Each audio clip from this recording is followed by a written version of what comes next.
তরুণ প্রজন্মের মাঝে উদ্ভাবনী শক্তি বাড়াতে university of information technology and সায়েন্সেসের উদ্যোগে হয়ে গেল town hall of launchpad by university innovation hub programme.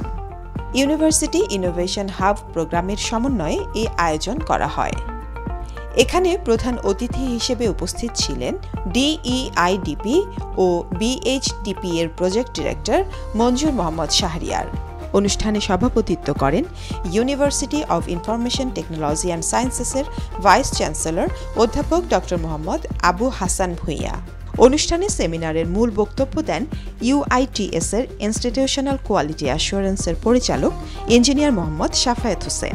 এছাড়াও অনুষ্ঠানে mentorship magic from idea to impact বিষয়ে বক্তব্য রাখেন ব্র্যাক সিইটি ইউআইএইচপি এর ডেভেলপমেন্ট ম্যানেজার কাজী আকিব। এরপর বক্তব্য রাখেন অ্যাস্ট্রোনমি পাঠশালার প্রতিষ্ঠাতা এবং প্রধান নির্বাহী হাসিবুল হোসেন রিফাত, ইউআইইউ এর head of communication Sumaiya Mutiatur, university innovation hub প্রোগ্রামের program manager Syed Fazle Farhan. Digital entrepreneurship and innovation ecosystem development project, যেটা ডিড নামে পরিচিত, বাংলাদেশ হাইটেক পার্কের একটি প্রকল্প।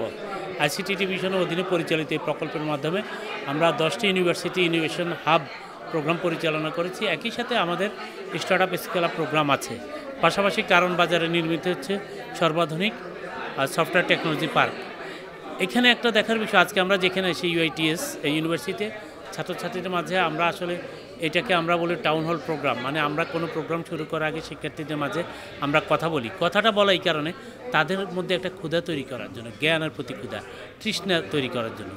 এটি এই কারণে করছি যাতে তারা আগ্রহী হয়, তাদের বিভিন্ন আইডিয়া নিয়ে তারা আসে। আমরা চাচ্ছি বাংলাদেশে পরিবর্তনের ধারায় নিয়ে যেতে হলে অর্থনৈতিক পরিবর্তনের অগ্রগতির জন্য একমাত্র স্টার্ট আপ প্রোগ্রামের মাধ্যমেই এটি কিন্তু দ্রুত কার্যকর হবে। স্টার্ট আপদের দক্ষতা ও জ্ঞান বৃদ্ধিতে এ ধরনের আয়োজন ভূমিকা রাখবে এবং দেশে ব্যাপক কর্মসংস্থানের সুযোগ তৈরি হবে বলে মনে করেন সংশ্লিষ্টরা।